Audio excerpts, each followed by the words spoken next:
Newsfirst Newsline with Faraz Shaukat Ali. And a jolly good morning to you it is.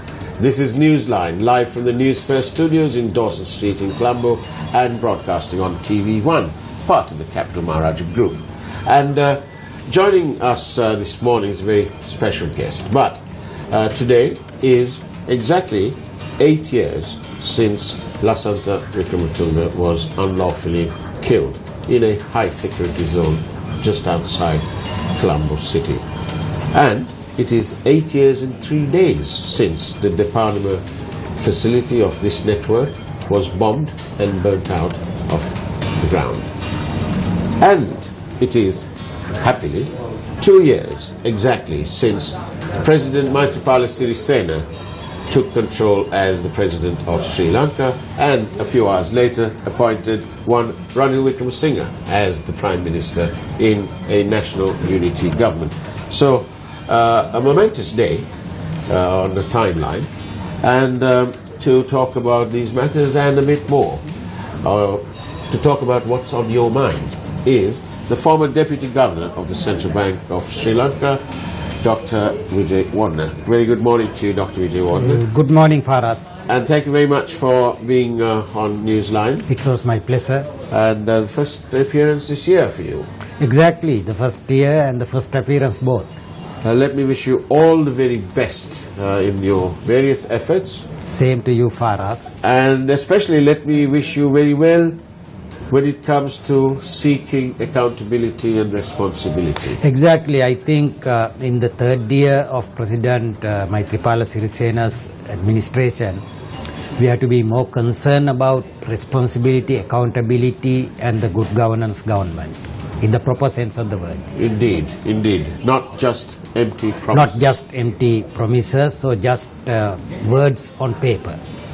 Do you, as a member of the public, but with an illustrious background, of course, but as a member of the public, do you feel that the time has come to stop talking?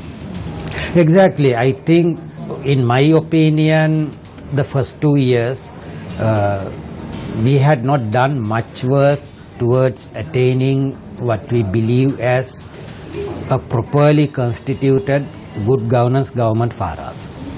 We have done a lot to improve the situation, but there are many more things that the country should do, and therefore I believe that the government led by Prime Minister Ranil Wickremesinghe, headed by President Maithripala Sirisena, will take measures to deliver what they have promised at both the presidential election and the parliamentary election, that they would usher a new era for Sri Lanka, which would be necessary for the country to attain its long-term economic development programs. Of course, John F. Kennedy said, life in freedom is not easy, and neither is democracy. Exactly, Faraz. I mean, Harold Lasky, the famous professor of political science at the London School of Economics, said that the democracy is just like love. You have to continuously fight for it in order to win the final goal of attaining democracy. Yes, actually, just in case any of our viewers is going to take umbrage, what President John F. Kennedy said is that life in freedom is not easy and democracy is not perfect. And, there's so much of sense if you examine those words critically in Sri Lanka, because democracy in Sri Lanka is certainly not perfect. No, not perfect. Not only in Sri Lanka, Faraz, but of course in all other democracies, we have the same problem. And it's a matter for the civil society organizations and the citizens of the country who will have to continuously fight for their rights under a democratic regime.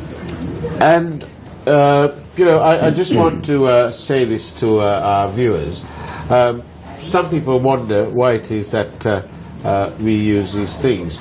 Well, that's because actually we get SMSs and emails being sent to me whilst the program is on live. So if you want to send me an SMS, the number to do that is, and here we go, It's 0772 300 305. That's 0772 300 305. The email address is Faraz Colombo, that's my name, Colombo, at gmail.com. And that's why we do that, just in case you're wondering. And we are looking forward to having people who are interested, the members of the public interested in coming on this program. Please send us your SMS and we shall consider it and put it through to our team and get back to you. Now then, we say, Mr. Dr. Wijeywardena, that it's time to stop talking and it's time for action. And as we start our third year today, there are so many issues. Today, on last Friday, we had an advertisement in one of the daily newspapers, and it shows us the latest quarter's accounts for that company, for one of the primary dealers, Perpetual Treasuries, PTL. And as we had discussed on one of our programs, on Face the Nation, which by the way broadcasts every Monday night, we calculated during one of our programs that the profit made by that company, a licensed primary dealer, was not really 5.2 billion, but it was 11. Much more. It was 11 plus. And that is exactly right, because this advertisement, that it's a statutory or a requirement of the licensing authority, the central bank, every quarter's accounts needs to be put on. And the profits here in the latest one that's been published is profit before tax, and there is no tax on this thing anyway, is 6,815,297,863. 6.8 billion. So that's the profit up to the 6 months. 3 months. The 3 months. The first 3 months of 2016. Yeah, first 3 months of the financial year of the company, which starts from the 1st of April 2016. And I think you caught that on there. Now, if we took Dr. Wijeywardena, I just made a quick note of this. In the year ending the 31st of March 2015, just 3 months into this new government, the profit was around 958 million. Then for the next full year, ending 31st of March 2016, it was 5,124 million, just under 5.2 billion. And from the 1st of April to the 30th of September, it's 6,815, bringing a grand total of 12,897 million, just a touch under 13 billion rupees. This is significant and serious sums of money. And we are still waiting, the public are still waiting, are we not, Mr. Dr. Wijeywardena, for a resolution to a rational explanation as to what went on. 2 COPE reports. Yeah, but Faraz will have to appreciate the fact that there was this leaked on-site examination report prepared by the staff of the central bank, which had actually brought into focus the numbers that you have mentioned, which the particular primary dealer has now published officially. And since the change of the governor of the Central Bank of Sri Lanka, and appointment of Dr. Kumarasamy as the governor, there had been a lot of improvements in the primary dealer activities in the central bank. Indeed. And you may recall for us that there was a press notice issued by the central bank, yes, announcing that they had considered the on-site examination report that had been prepared by the staff of the central bank, and they were concerned about the disparity, the remarkable disparity in the operation of the primary dealers, Yeah. and they were going to take action. Yes. But of course, the action taken by the central bank had not been announced so far. But unofficially, Yes, I was hoping you'd tell me unofficially what. yeah, unofficially we have come What's to the know. market saying? Yeah, unofficially what the market says is that there had been lots of restrictions that have been imposed on the particular primary deal by the central bank pending final resolution of the matter. Right. The reason for us is that the central bank cannot cancel the license of a primary dealer without going through There's a the procedure. due procedure. Yeah. So I hope that the bank is presently going through that procedure and they might come up with the final resolution in one of these days, and we may be able to hear from the central bank itself. Why is the report of that monetary board into this matter? Why is it taking so long? Of course, the report has already been submitted. It's just Report that has already we been don't have submitted. it. Yeah. That's what- No, it's not in public domain because Right. usually those reports that are submitted to monetary board on the examination of these financial institutions, Yeah. including primary dealers, they are not released to public domain because they are considered as sensitive reports containing sensitive information for us. So because of this reason, it's not in public domain and we don't know what it is unless it is, released to the public domain by a whistleblower. Of course, one whistleblower has already done it, and the central bank has said that he has been reported to the CID. Yeah. CID was Do we have investigating. any information about that? Of course, CID may be investigating, but I don't know the final But outcome. we have no knowledge. As No, to we have no whether knowledge any because central bank has been arrested or something. unless central bank comes out with the story. I see. Yeah, of course, a central bank, a responsible central bank will have to report back to the members of the public the outcome of the CID investigation, whether they have been able to catch the particular whistleblower, because it's a matter for the central bank of Sri Lanka to be, as when we said at the beginning of this program for us, Yeah. the accountability. Indeed. They are accountable to the members of the public, and if the Absolutely. members of the public suspect that the things in the central bank are not happening in the proper way, it's up to the central bank to get its name cleared. And also, we must bear in mind that we had the likes of Edward Snowden, one of the better known Yeah. whistleblowers of the world this century anyway. And he's had to go into hiding. He is now living in Russia. Yeah. But there is a move now from the United States, including senior legal personalities in the US, who want Edward Snowden's case to be looked sympathetically, because the information that he leaked led to several changes in the way that sensitive data is being handled by the United States various agencies, including the CIA. Exactly, for us the same thing happened in the case of Sri Lanka also. Yeah. Because in terms of the Montrolo Act, what the whistleblower has done is he has actually committed a criminal offence. Yeah. Because if he had been, because Montrolo Act has prohibited the central bank employees to make available whatever the confidential information they have come to know through their normal official duties. Yeah. To the releasing to the members of the public. So therefore, if they do so, it's a criminal offence and they will end up in jail. But of course, as you say, when the whistleblower's report was released to the public domain, it actually added value Indeed. to the ongoing investigations by the court. And also it created a public opinion in the minds of the people that the central bank had been inactive. The monetary board of the central bank had been inactive.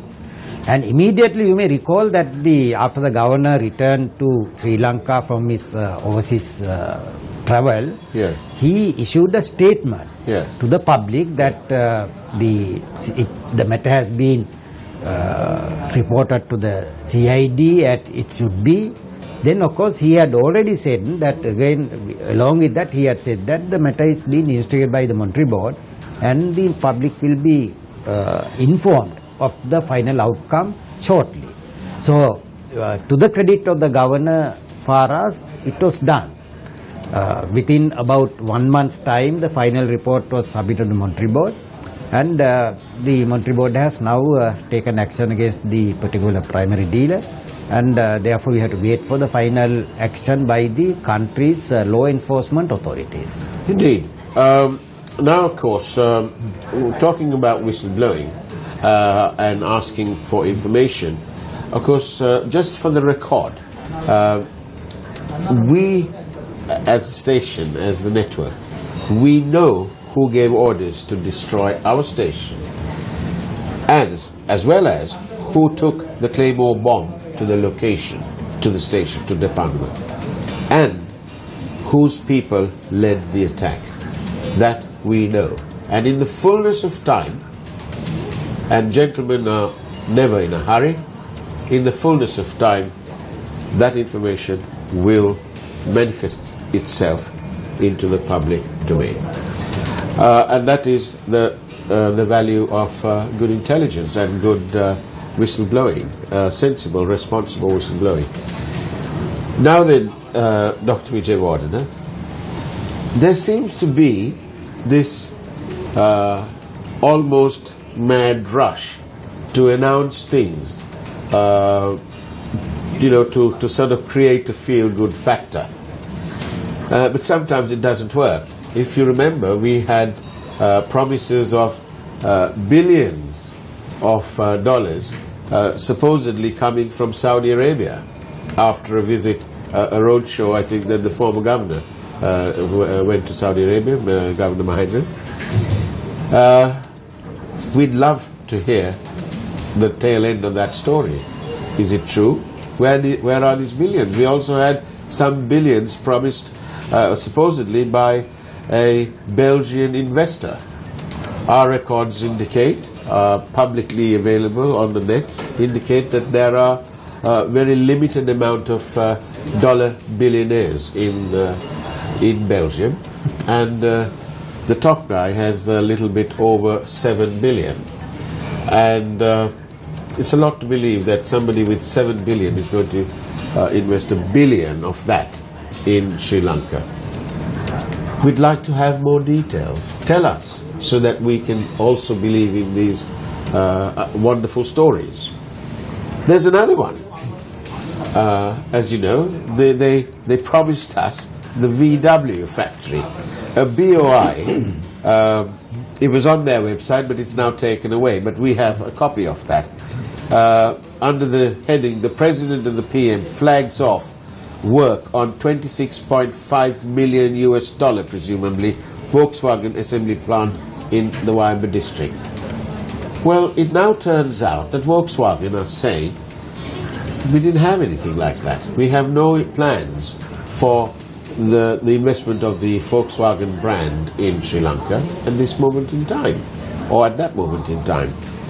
Instead, of course, Volkswagen have a plant in India. It was very successful. They've exported over 1 million units to Mexico alone.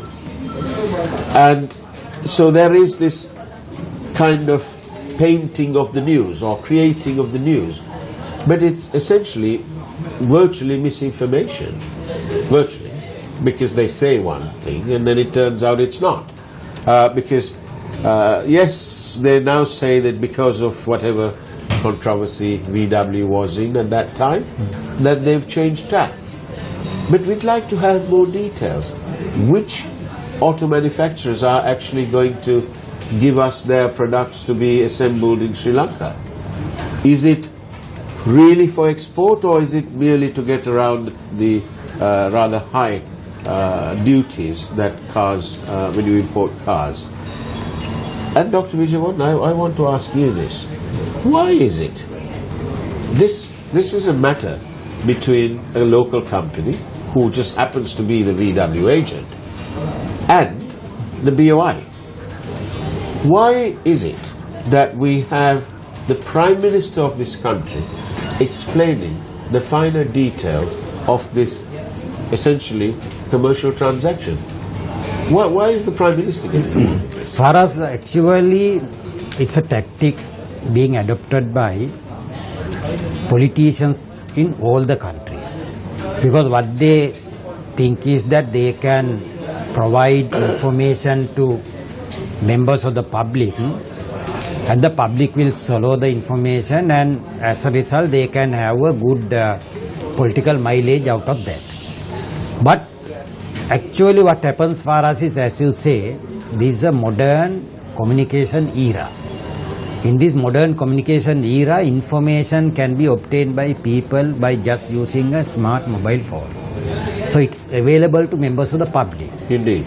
Therefore, the politicians will have to be mindful when they make these announcements to the members of the public. For example, when the Minister of Finance said 1 year ago that we are going to get $3 billion from a Belgian investor, he should have been more mindful about it, because immediately that could be checked with all the available information. For example, if $3 billion had come to Sri Lanka for us, it should have been reflected in the foreign reserves of the country, which the central bank publishes every week. Indeed. So it was not there. So my belief is that the modern politicians will have to adjust their behavior and the communication according to the developments of the modern communication methods also. Dr. Wijeywardena, apart from being a wonderful economist, you are also a super diplomat. Because what you're really saying is that the politicians of this day had better learn to tone down their lies and rhetoric. Exactly. Because we have the information. They should not actually utter a lie for us, because what happens is when you utter a lie once, then you are branded as a liar, and there is no one who is going to believe you after that. Correct. So that is exactly what has happened to many politicians. So it's a bit like ruining your reputation. So you are actually ruining your reputation. Now, for example, if you come to this, Volkswagen saga for us, everybody in this country as well as rest of the world knows that the Volkswagen company is going through a difficult period after it was found guilty by US authorities for the tampering the system where they would test the emission standards of the motor cars that they have produced. They had to pay a fine of $1 billion. They had to recall about 2 million motor cars, and they had to cut down their employees by 30,000 because they had to shrink themselves in order to meet the new fines that they had been imposed by various authorities in the world. And they were closing down their businesses in other countries. So given that fact, it is true that the government had initially signed an agreement with Volkswagen to set up an assembly plant. Remember, for us this was not a manufacturing plant, it's an assembly plant, because their manufacturing plant is already located in Pune in India, which produces about 700,000 motor cars per year. That's right. And so the assembly plant would have actually catered not to the export market but to the local market. Indeed. Because no one in the rest of the world wants to buy a Volkswagen motor car assembled in Sri Lanka. And that is precisely the point. That's the precise point. Because they say that 500 units. 500 units doesn't sound to me as a very big business. It's for the local market. So the government would have come out with the truth. Government would have said, okay, we had the original agreement, but of course now the things are worse, but we still have an assembly plant. But they seem to be perpetuating lies, because on the back of this so-called, one newspaper inspirationally has called it a Volkswagen deal. Well, okay, on the back of this Volkswagen deal is the information that a tire factory is going to be opened. Now we find, that the investor was previously, they said, there was some speculation as to whether he owned one of his businesses in the United Arab Emirates. So there was some speculation as to who the real owner of that hotel property was. Now, the same person is back in the news, this time next to the Prime Minister of this country, opening a tire plant. Then we have a statement from the Italian company saying that they only had preliminary early discussions on a possible investment of $75 million. Now this is being taken to mean, and it is being painted as a real investment. What's going on? Why the need, Dr. Wijeywardena? That's the reason for us. Actually, what the politicians think is that they can always mislead the members of the public. They could have done it in the old era, where the access to information was just the newspapers or the radio. But today, access to information is available to everybody with the smartphones. So as a result, people can check on that. So what happens therefore is that for us, you lie once, then you have to lie again to cover up the particular lie, then you have to lie again. So you are actually building your reputation on a series of lies, so which the politicians will have to avoid for us. So this is what has actually happened, and as a result, they lose their reputation. And when we are in good governance government today, led by President Maithripala Sirisena, where we are now entering the third year, all our politicians will have to be more mindful, because you would have seen for us now, even the statements made by different ministers with regard to both these sagas have been completely inconsistent with each other. Indeed. So therefore they are not actually speaking one language on one hand, and also not being properly informed on the other. And the members of the public immediately realize this.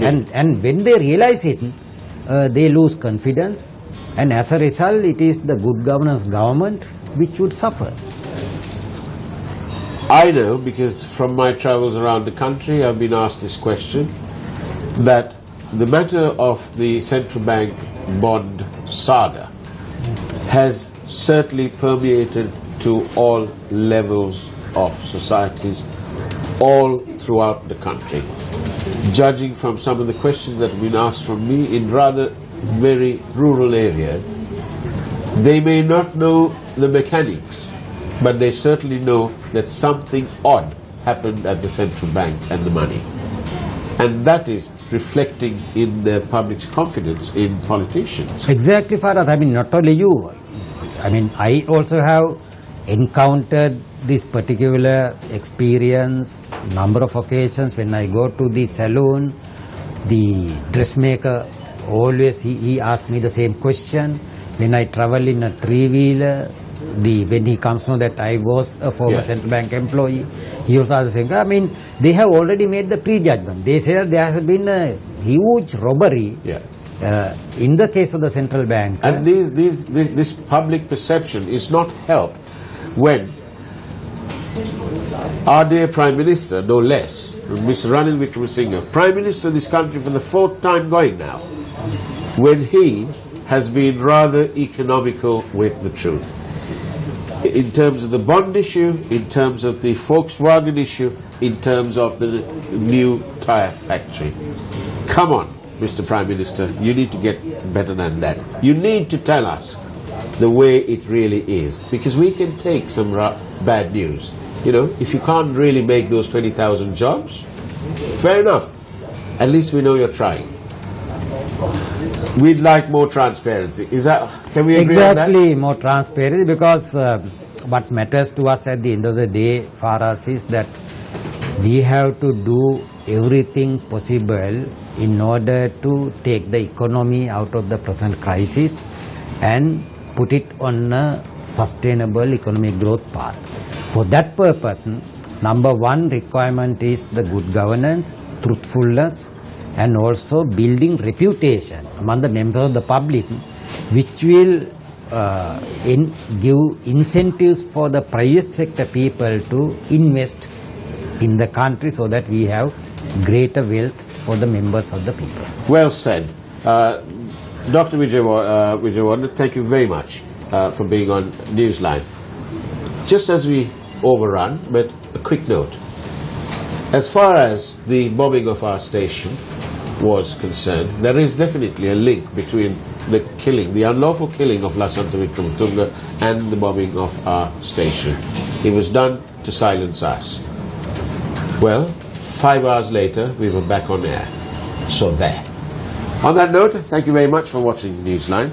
Take care. Have an excellent week ahead. God bless.